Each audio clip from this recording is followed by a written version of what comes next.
சுபதி வந்து விஜய் வந்து இந்த மாதிரி அடிச்சுட்டு போனதால் ரொம்ப டென்ஷனாக இருக்காரு. அதனால் விஜய் பழி வாங்கணும் அப்படின்னு சொல்லிட்டு என்ன பண்ணுறாரு, விஜய்க்கும் வந்து வெண்ணிலாவுக்கும் வந்து கல்யாணம் ஏற்பாடு பண்ணுறதுக்காக எல்லா வேலையும் வந்து ஆரம்பிக்கிறாரு.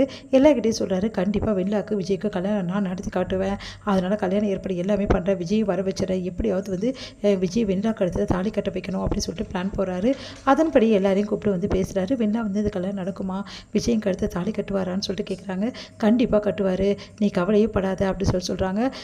இதெல்லாம் நடக்கும்னு தோணல, அந்த பையன் வந்து அவங்க பொண்டாட்டி எதோ நினச்சிட்ருக்கான், அப்போது நான் யார் மாமா, நானும் வந்து விஜயோட பொண்டாட்டி தான் மாமா, ஏன் மாமா இப்படி பேசுகிறீங்க அப்படின்னு.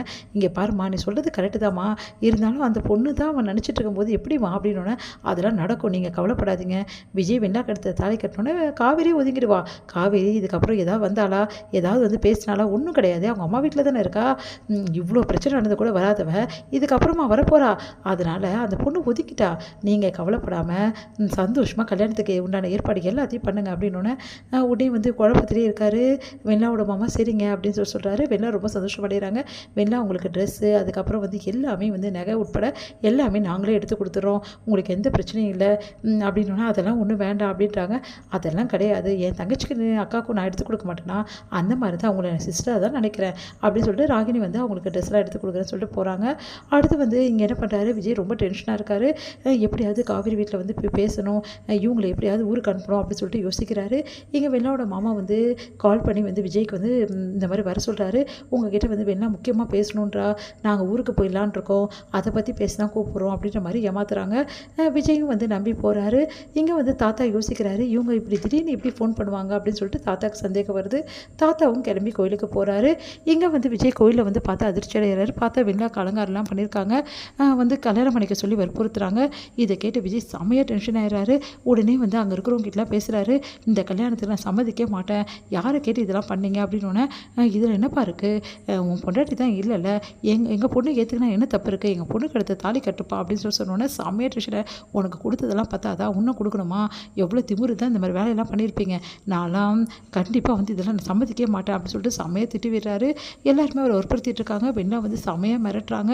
இந்த சூழ்நிலை இங்கே என்ன பண்ணுறாங்க, ராகினி வந்து இந்த விஷயத்தை வந்து நம்ம காவேரி கிட்ட சொன்னால் எப்படி இருக்கும், அவள் இந்த கல்யாணத்தை பார்க்க வந்தால் சூப்பராக இருக்கும், அவள் கண்ணு முன்னாடியே விஜய் வந்து வெள்ளை கடுத்த தாலி கட்டுறதை காவேரி பார்க்கணும், இதை சூப்பராக ஏற்பாடு பண்ணிடலாமா அப்படின்னு சொல்லிட்டு காவேரிக்கு வந்து அவங்க அப்பா ஃபோன்லேருந்து கால் பண்ணுறாங்க. என்ன காவேரி, என் ஃபோனை தான் நீ பிளாக் பண்ணி வச்சுருக்க, அதான் என் அப்பா ஃபோன்லேருந்து எடுக்கிறேன், இப்போ எதுக்கு நீ ஃபோன் பண்ண, ஏதாவது ஒரு வந்து எனக்கு அமுச்சு விடணும், என்னை வெறுப்பேற்றணும் அதானே அப்படின்னோடனே, அதெல்லாம் ஒன்றும் கிடையாது, இங்கே பாரு, இப்போ நான் ஃபோன் பண்ணது உன் புருஷன் இருக்கார்ல, புருஷன் விஜய், அவருக்கும் வெண்ணிலாவுக்கும் கல்யாணம், அதுவும் திருட்டுத்தனமாக கோயிலில் நடக்குது, இந்த விஷயம் உனக்கு தெரியாது, அதனால் அதிர்ச்சி அடைகிறேன், அதெல்லாம் ஒன்றும் கிடையாது, என் புருஷன் அப்படிலாம் பண்ண மாட்டார், அப்படியா, வேணா நீயே பாரு லைவில் அப்படின்னு சொல்லிட்டு காட்டுறாங்க. விஜய் வந்து அங்கே பேசிகிட்டு இருக்கோதோ அங்கே கல்யாணம் ஏற்பாடு பண்ணதை பார்த்து அதிர்ச்சி அடைகிறாங்க. காவேரி, வாமா, உனக்கு தைரியம் இருந்தால் வந்து கல்யாணத்தை நிறுத்து, ஒன்றால் நிறுத்த முடியாது, அதுக்குள்ளே மேரேஜ் ஆனாலும் ஆகும், பாவம், நீ வேணால் கல்யாணத்தை பார்த்துட்டு போறியா, இங்கே சாப்பாடுலாம் அரேஞ்ச் பண்ணிட்டோம், கவலையே படாத, சாப்பிட்டுட்டே போயிடலாம் அப்படின்னு ஒன்று அதிர்ச்சி அடைகிறாங்க. இங்கே வந்து காவேரி பயங்கரமாக கதிரி அழுறாங்க. உன்னை கிளம்புறேன், எங்கே நீ கிளம்புற அப்படின்னு யாருக்கும் எந்த பதில் சொல்லாமல் காவேரி பண்ணி போயிட்டே இருக்காங்க. ஒன்றும் புரியாமல் சாரதா யோசிக்கிறாங்க, எங்கே போகிறா இவ அப்படின்னு சொல்லிட்டு. இங்கே வந்து விஜய் என்ன பண்ணுறாரு, எல்லா ஆக்டிவியும் சொல்கிறாரு, எனக்கு காவேரி தான் பொண்டாட்டி, காவேரி தவிர என் மனசில் யாருமே கிடையாது, இங்கே பார்வையினா நீ பண்ணுறதெல்லாம் கொஞ்சம் கூட சரியில்லை, என்னை மிரட்டி கல்யாணத்துக்கு சம்மதிச்சு வச்சுட்டு வாழ்ந்துடலாம் நினைக்காத, அது நடக்கவே நடக்காது, நீங்கள் எல்லாம் என்ன மிரட்டினாலும் சரி, நான் இந்த கல்யாணத்துக்கு சம்மதிக்க மாட்டேன், என் மனசு ஃபுல்லாக என் பொண்டாட்டி மட்டும்தான் இருக்கா, அவளுக்கு தான் என்கிட்ட எல்லா உரிமையும் இருக்குது, இங்கே பார், சும்மா வந்து நான் வந்து இந்த உலகத்தை விட்டு போயிடுவேன் அப்படின்னு சொல்லிட்டு மிரட்டுற வேலை வச்சுக்காத, என்ன சொன்னாலும் உன் கழுத்து நான் தாடி கட்ட மாட்டேன், என் பொண்டாட்டி தான் எனக்கு முக்கியம் அப்படின்னு சொல்லிகிட்டே இருக்கும்போது கரெக்டாக காவேரி அங்கே வராங்க. காவேரி பார்த்தோன்னா அப்படியே வந்து ஒன்றும் புரியாமல் விஜய் எப்படி பார்க்குறாரு.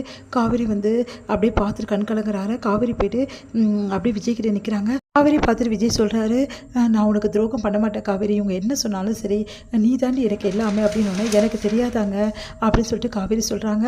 அவங்க உடனே வந்து காவேரி ஒரு நிமிஷம் இருங்க, நான் பேசணும் அப்படின்னு சொல்லிட்டு, இங்கே பாருங்கள், இங்கே எல்லாருக்கும் நான் சொல்கிறேன், என் புருஷன் என்னை தவிர யாரையும் நினைக்கக்கூட மாட்டார், புரியுதா, பசு பயங்கரமாக பிளான்லாம் போட்டிங்க போல் இருக்கு, எதுவும் நடக்கிற போல் இருக்கு, உங்களுக்கெல்லாம் அவ்வளோதான் மரியாதை, தேவையில்லாமல் எங்கள் வாழ்க்கையில் தலையிட்டீங்க, நல்லா இருக்காது அப்படின்றாங்க. உடனே வந்து வெண்ணிலா பார்க்குறாங்க. வெண்ணிலா உனக்காக எவ்வளோ பண்ணியிருப்பாரு அவர், இந்த மாதிரி மிரட்டி வந்து என் புருஷனை தாலி கட்ட வைக்க பார்க்குறச்ச, உன்னெல்லாம் நினச்சாவே எனக்கு அசிங்கமாக இருக்குது அப்படின்னா, நீங்கள் வாங்க போகலாம் அப்படின்னு சொல்லிட்டு கையை பிடிச்சி கூட்டிகிட்டு போகிறாங்க காவேரி.